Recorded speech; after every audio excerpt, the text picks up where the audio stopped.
ये भी प्रश्न परीक्षा में प्रश्न पूछे जाते हैं, इसलिए अपने को ध्यान रखना है, उनको अच्छे से तैयार करना है।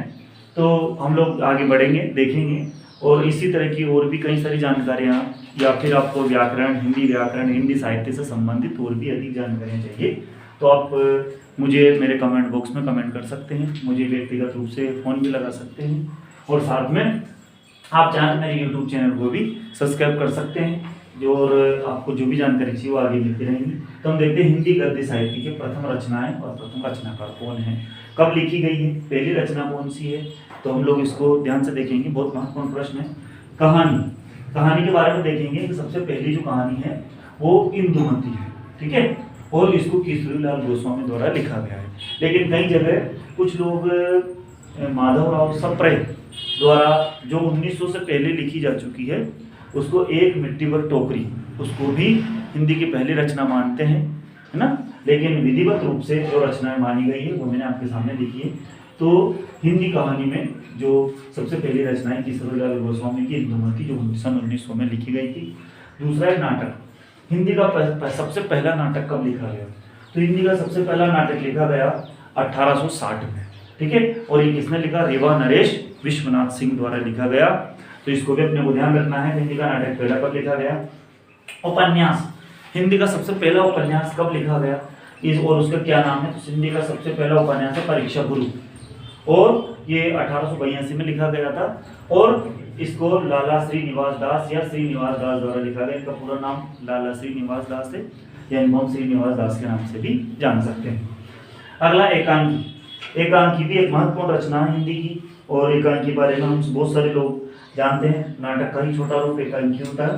तो एकांकी जो है सबसे पहले एक घूंट एकांकी है, एक घूंट एकांकी 1929 में लिखी गई थी और जयशंकर प्रसाद द्वारा, जो छायावाद के कवि हैं, प्रमुख आधार स्तंभों में इनका एक नाम आता है। तो लाला श्रीनिवास दास द्वारा भी जयशंकर प्रसाद द्वारा एक घूंट एकांकी लिखी गई। आत्मकथा। आत्मकथा जो है सबसे पहली आत्मकथा किसने लिखी, है ना। बहुत सारे लोग मतलब उनको क्या नाम है, हम लोग हरिवंश राय बच्चन की मानते हैं, क्या भूलूं क्या याद करूं, लेकिन उनसे पहले आत्मकथा जो लिखी गई थी वो बनारसी दास जैन द्वारा लिखी गई थी, जो 1641 में लिखी जा चुकी थी और उसका नाम था अर्धकथानक। उनकी खुद की आत्मकथा थी ये। इसके बाद है जीवनी।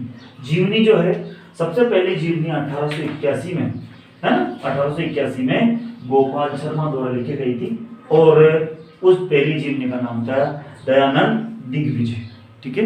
इसके बाद आगे बढ़ते हैं। रेखा चित्र।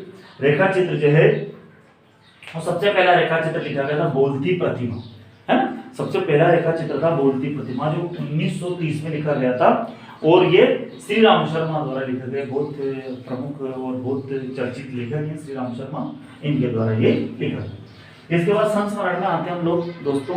तो संस्मरण जो है सबसे पहला, है ना, आपको कई सारे जानकारियों में कई सारे अलग अलग लिखे मिलेंगे, लेकिन ये बिल्कुल सारगर्भित है और बिल्कुल स्पष्ट रूप से आपको यहाँ जो भी बताया गया बिल्कुल सही है ये।